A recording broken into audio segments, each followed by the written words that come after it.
For the day I break these chains, I'm bound for the life of the simple things. I thought I'd go ahead and start this video out, thanking everybody that had left comments in the past video, about constructive things, letting us know maybe some things that we were missing that we hadn't thought about, trying to voice their opinions in such a manner that was helpful and everything. I really appreciate that.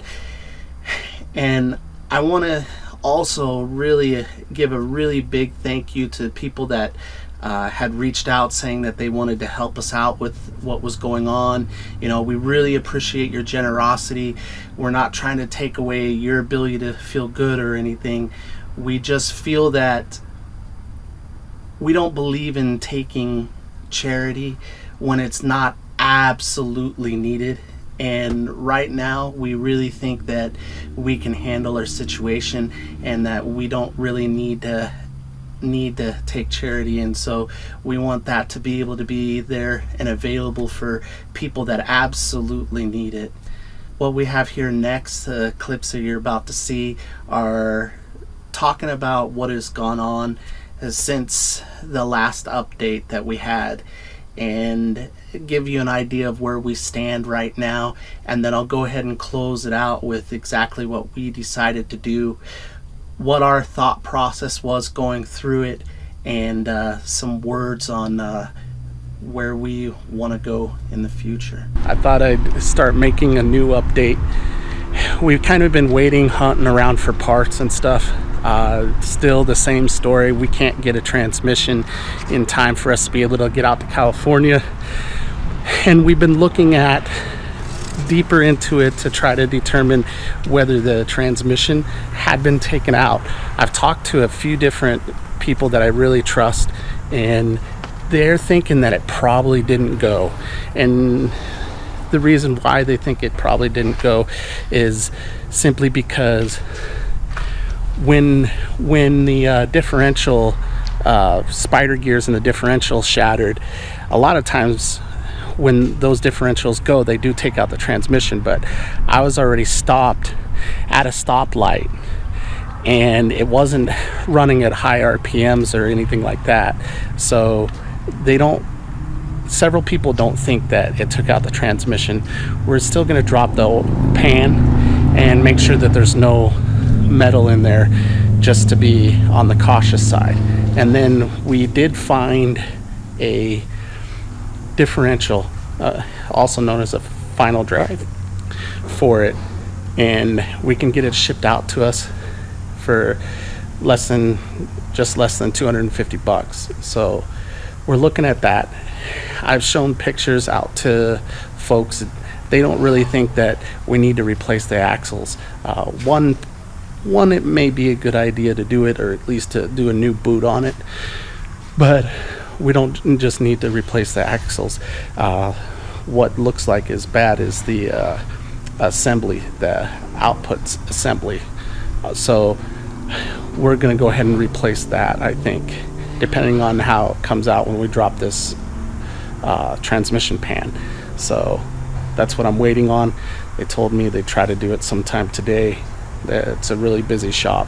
So right now Smitty's just hanging out here on the lift waiting. Here, do you have a light, like a little brighter?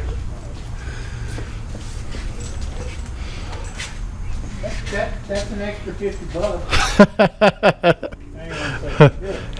What am I, in a mechanics shop or something? I got one that works much better. It's a hell of a lot dimmer. All right, It's all yours.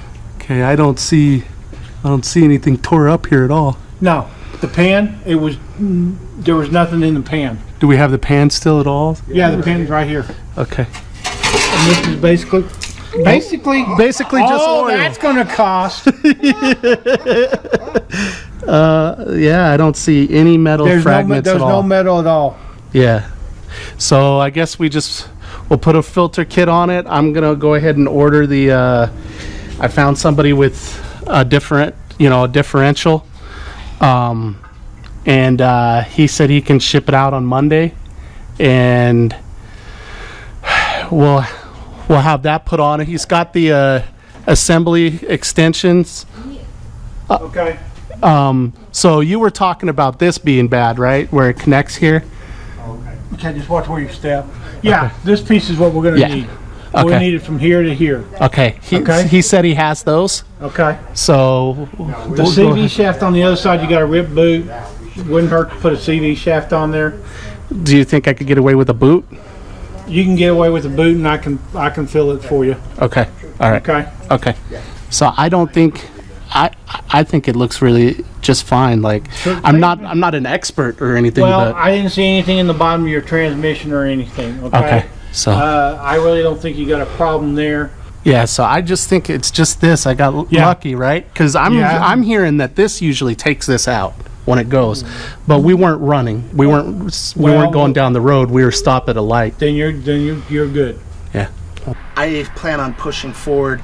There's some changes that are going to be made. We are going to fix the differential. It looks like the transmission doesn't have a problem. We're going to risk that amount of money on Smitty. We do have the reserves for that and whatnot. And we're going to push out to go out to California. The trouble with just selling Smitty and cutting our losses already is simply that we would still be in a rush to try to find something to stay in once we got out to California. We do absolutely have to have some form of RV for the jobs that we already have lined up, because we do have to stay on site, because we need to be able to provide some form of kind of security there on site for all of the stuff that's going to be there. And you know, that's part of the reason why this company that does this hires work campers and not just anybody else off of the street. So we definitely have to do that, and it's a good income opportunity, so it would be foolish to pass that up. There's not a whole lot that I could go and do that would be able to be picked up pretty quickly that could make the same income there. Also, this kind of job aligns directly with the lifestyle we're trying to build, you know, and we want to have shorter stints of work that we can earn more in and then spend more time out on the road, and this is perfect to that. And I don't think it's a good idea to pass up on this kind of opportunity. I don't think it helps us get it in the future. So we've gone ahead and decided, like I said, to fix the differential. I found parts. Well, I had help. Thank you very much, Espen and Eric. They had helped me out finding a differential that was very affordable that I've ordered to have shipped out to us. We also ordered the output axles from that, because the ones that we have been damaged, and we're going to go ahead and put a boot on the CV joint that was leaking just a little bit and go from there. It doesn't seem to have any problem with the transmission, as you saw in the video earlier. It seems to work all right. It still turns the main differential gear, and it seems to be that the damage was held to the output shafts and to the spider gears. And the plan once out in California is to go ahead and sell Smitty after we've been there in California working that job for a while. We will probably put her up for sale, you know, towards the middle or end of that period, and try to sell her out there. We think that we can get substantially more for her once we get out there than we could get just selling her in this shape. We also think, you know, we should be able to get at least 3 or 4 times the amount of the repair that we're about to do now out there once we get out there. Okay, now after watching that, you kind of get an idea of what direction that we're going to be going. And I just want to say that, you know, what I understand with the short time that I've been here on this planet is that you can't really connect the dots going forward. You can only connect the dots looking back behind you.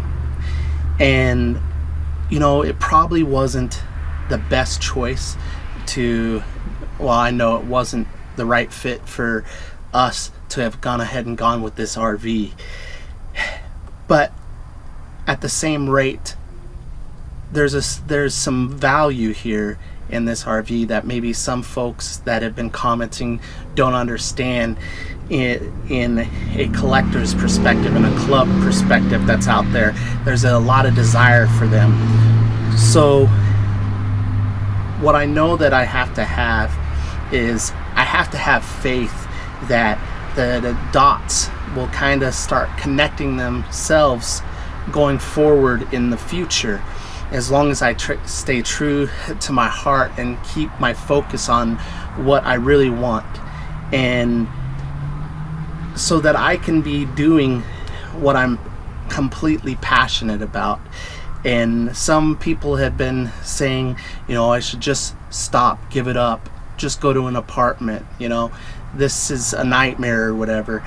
And you know, these moments like this might be, or it might feel like a nightmare when you're going through them, but the moments that we've had out on the road, and the fact that I know that as we push forward and that we improve with things, that we can have more of those moments out on the road, and that, more of that excitement and enthusiasm, you know, and that's where my heart really is. And I don't believe in letting your fear trap you, and I don't want to allow dogma to trap me. And what I think dogma is, you know, other people's beliefs controlling how I live my life. And it's something I kind of talked a lot about when I first went out in the van, you know, going out and living in such a way that has a stigma, but because I wanted to have that opportunity to travel, and I got away from talking about it, and I want to bring that back. I think that all of us need to focus on what we really want at our core and not be trapped by that dogma. And I say that we all need to live our lives with passion and going for what we want to get, you know, what we know we really want. And I want this life, and I want to obviously reduce the roadblocks and the stumble, but that can only come by pushing forward and moving on. I want to talk to people out there that maybe they saw this and it scares them. I'm not telling you go with a vintage RV and run across the country. I found that to be a mistake. But what I am telling you is don't let fear hold you back from doing what you want to do, whether it's this RVing or whether it's some other adventure or some other business proposition or whatever. If you're watching this and you're kind of trapped by fear, or it makes you nervous to try to go forward with whatever that you think your dream is, remember this, you know, and take this as an example. When you get knocked down, it does take courage to get back up again and get on that horse and get out there and start riding again. But we all, inside us, we all have that courage, and we all have that ability to do that. And if we just don't quit and we keep hammering away at it, and when we notice that there's mistakes that have been made, we correct them and we go forward and make changes to the pattern that we're going, but we stay solid for our dream and for that objective, we can have it. All of us can have it. We can have anything. I heard some comments I read some comments talking about in this economy you can't have everything. And you know what? I don't buy that. I don't believe that. It may be tougher, it may be harder, but we all have the choice to refuse to be part of the recession and to refuse to be kept down. And every single one of us has the ability to go and obtain our dreams. And I believe that 100% with all of my heart. Get out there, connect with people, live your big story. Make sure you do something every single day to reduce world suck. Peace, guys. Peace and love. Without you, my friend, can I tell you all about it when I see you again? We come along